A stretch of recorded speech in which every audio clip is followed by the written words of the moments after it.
I cannot believe I'm freaking saying this.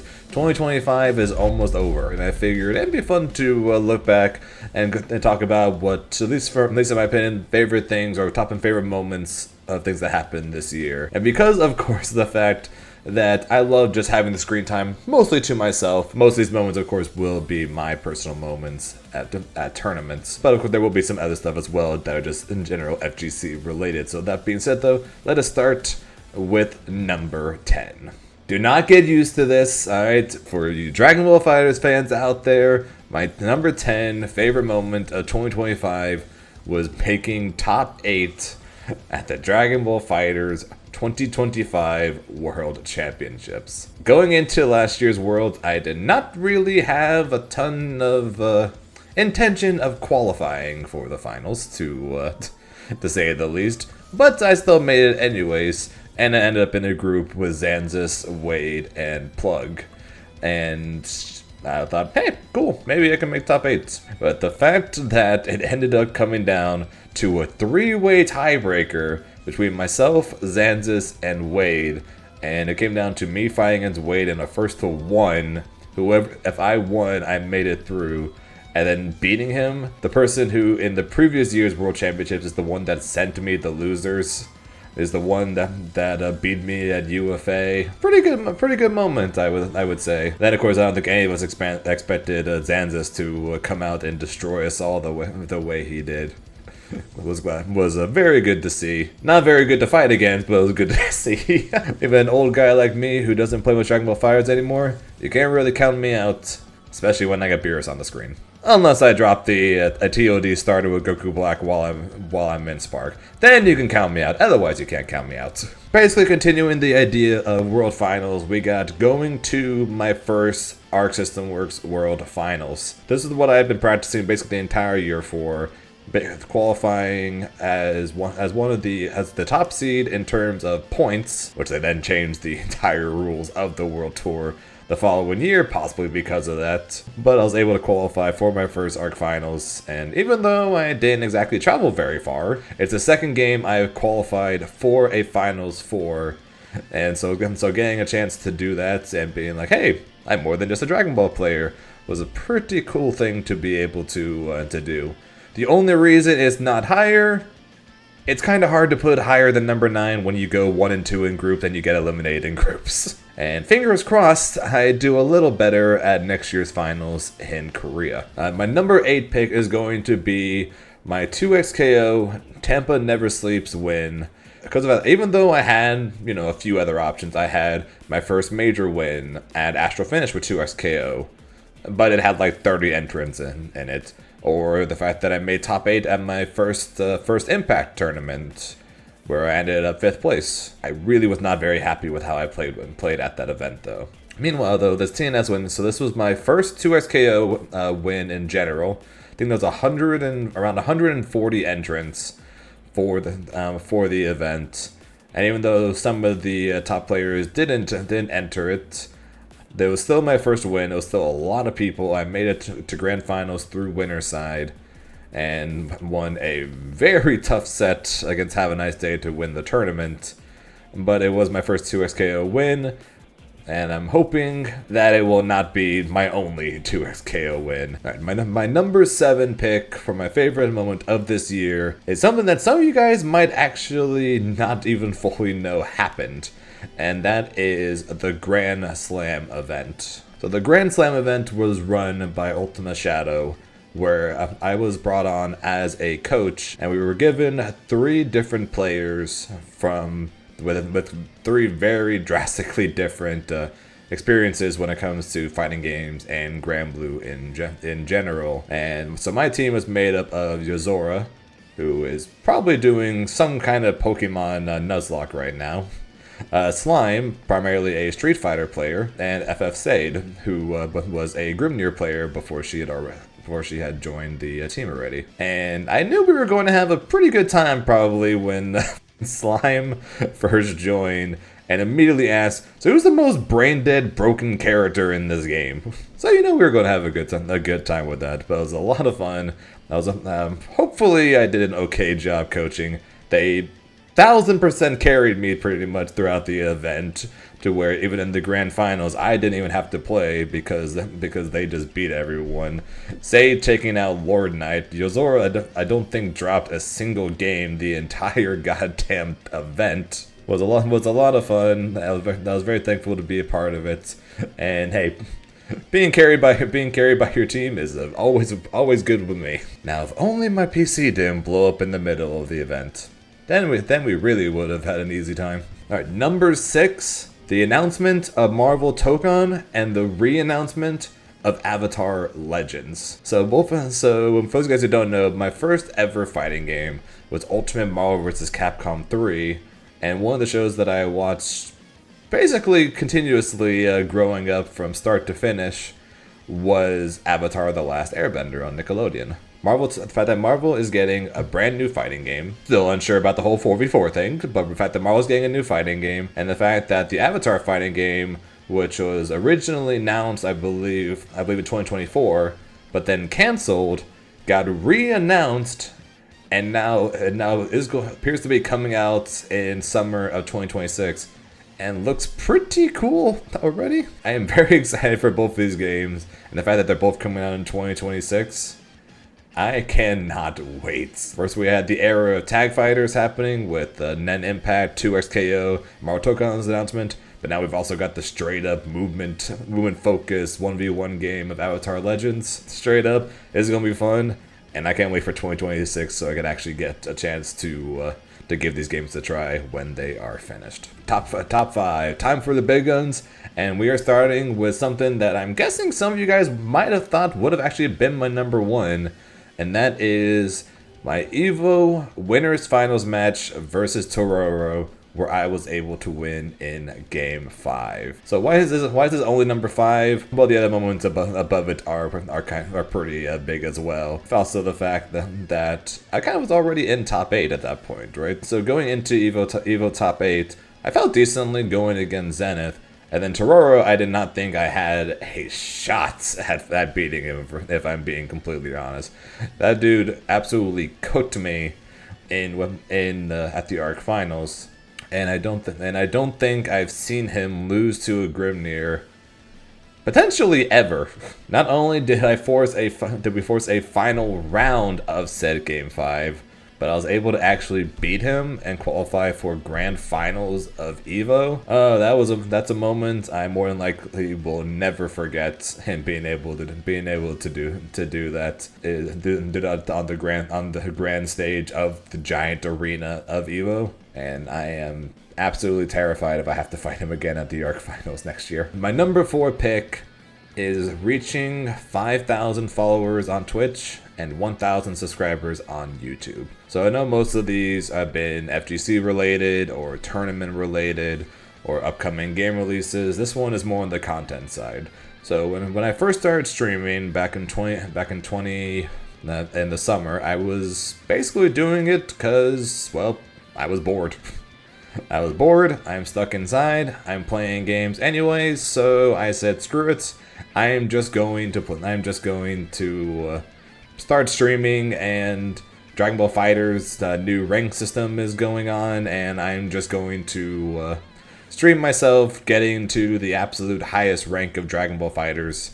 Because back then, the only thing I cared about was how many points I had on the ranked ladder for Dragon Ball FighterZ. Never would I have imagined, multiple years later, I would not only still be doing this, I would have streamed several different games. This is now the third, with 2SKO, this is going to be the third fighting game I put a full focus on between Dragon Ball FighterZ, Granblue, now 2XKO, the addition of Sonic Sundays, and then reaching 5,000 followers on Twitch, and then now putting a more focus on YouTube videos this year, reaching over 1,000 subs on YouTube. I never would have guessed that I would even still be doing this at this point when I first booted up that stream all those years ago. And the fact that I hit such milestones this year, here's to the 5,000 followers on Twitch and my new 1,000 subs on YouTube. And here's to 2026 and seeing what comes next for us. Top three. We're going to start off the top three. The bronze medal goes to, and I apologize in advance for talking about this to you console players, but the release of 2XKO. This has been a game I have been talking about, waiting for, very impatiently. Made some of the first YouTube videos I ever made were talking about potential movesets for 2XK, for at that time Project L characters. This has been a game I had been waiting for so long, and the fact that now, again, I apologize to you console players, but the fact that the game is out, even though it is early access, I get to play the game every day, practice the game, learn combos, learn characters, grind the ranked leaderboard, enter tournaments. The fact that we're now a month and a half away from the official release of Season 1. It's been a long time coming, and the fact that it's finally here, it could be no worse than a top 3 moment of 2025 for me. Now please, for the love of God, nerf Yasuo for once! Alright, number 2, the silver medal goes to my one big win of this year, because I got a lot of second places this year, and that was my win at CEO this year for Granblue Rising. So why is it so important? Well, I just came in second at Combo Breaker, right? That was a Platinum event. If I had won Combo Breaker, I would have automatically qualified for the ARC Finals. So losing that, and not only losing that, but losing that by getting double eliminated in Grand Finals by Zeram, hurt like no other. I think I sat there for I don't even know how long, probably a good 5 minutes. Basically until we need to do the medal ceremony and they wanted to clean up the stage, I think. After I beat Beepaw, I was literally yelling at myself in that seat as I'm packing up, do not do it again. Don't mess this up again. It wasn't a plat event, so it wasn't an automatic qualifier. It was a gold plus, so it was basically worth double the amount of points of a gold event. That means a lot when it comes to the finals. That's a lot. 200 points is a lot of points. Currently the cutoff right now is 260 points. That one tournament win is almost in one tournament the cut right now for the finals. So the fact that after such a loss at Combo Break, I was able to come back and then fight BSG in the finals. I was able to win. Was a big turnaround, especially after a terrible ARC Finals, getting third at Frosty Faustings, getting second at Combo Breaker. It was good to be able to prove to myself that I am still able to get a win. And that I am able to do it even on a big stage like CEO. Now, if only I was able to do that for basically the rest of the year. Alright, before we get to my number 1 moment of 2025, quick honorable mention to something not tournament related, not FGC related, but so you guys know how if you get hit by a Raging Strike in Granblue, it's called an Unk check. But I am officially an uncle. My niece Grace was born this year in June while I was at CEO, actually. So because of the fact this is primarily a fighting game related list, she is being relegated to the honorable mention. No way in hell could I ever make a list of best things that happened in 2025, even if it's fighting game related, and not bring up the fact that my niece was born this year. And she is the absolute most adorable thing alive. And she even has my smirk, which I may or may not have forced many people at CEO to look at while I was there. Her training begins soon. She will be unstoppable. So when it was first decided that I was going to make a list of my top moments, there was some struggle to figure out what was going to make this list, but there was absolutely no question in my mind this was going to be on the list. And not only was it going to be on the list, it was going to be number 1 on the list. And that was my top 24 winners match of EVO 2025 against Beepaw, where after winning that match, I qualified for EVO top 8. So when I first got into fighting games, right, my friend Will introduced me to Ultimate Marvel Capcom 3. What he also introduced me to was Evo. We had never gone, of course, at that time, but he introduced me to Evo, and every year we would hop on a Skype call, Discord call, whatever call at that time, and we would watch the Marvel vs. Capcom top 8, and of course, like everyone else, more than likely, who plays fighting games, you want to make it onto the big stage at Evo. And up to this point, I'd made 2 top 8s at Evo. Once for both of them for Dragon Ball FighterZ. Once with Dragon Ball as a side game, and once with it as a main game. During the time I made Dragon Ball FighterZ top 8, I made it to top 8 when Dragon Ball was the 5th most signed up for game at Evo.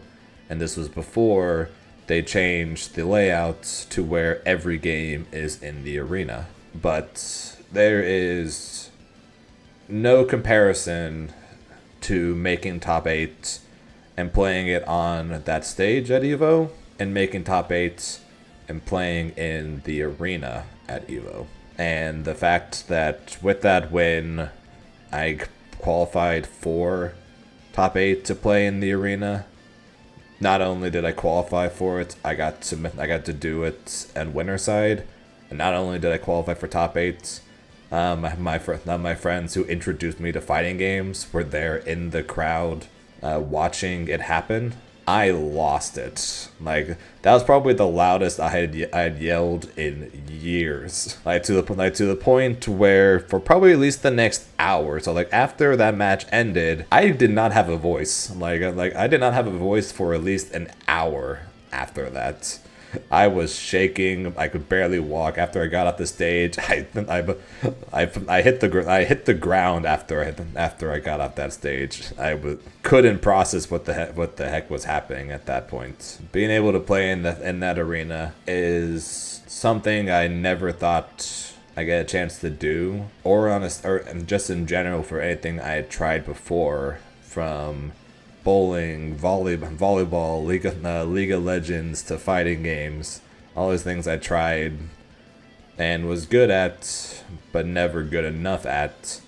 The fact that in fighting games, of all things, something that I had never even played before, really until probably until I think 2014, 2015, when my friend introduced me to Marvel.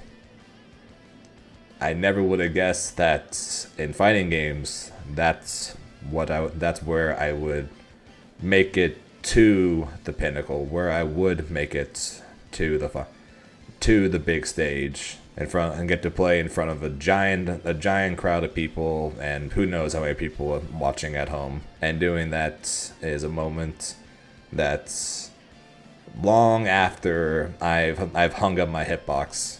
I will be able to point to and tell people as one of the greatest moments I probably will ever get to experience. Now, if only that experience didn't end by a misinput raging strike!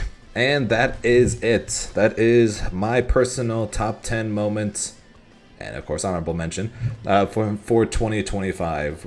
What do you guys think of the list? What was your favorite Zane moment of 2025? And in general, what was your favorite moment of 2025? Be it fighting game related, IRL related, anything. What was your favorite moment of 2025? And what are you looking forward to in 2026? Until then, here's to something of 2025, and here's to hoping for only more to come in 2026.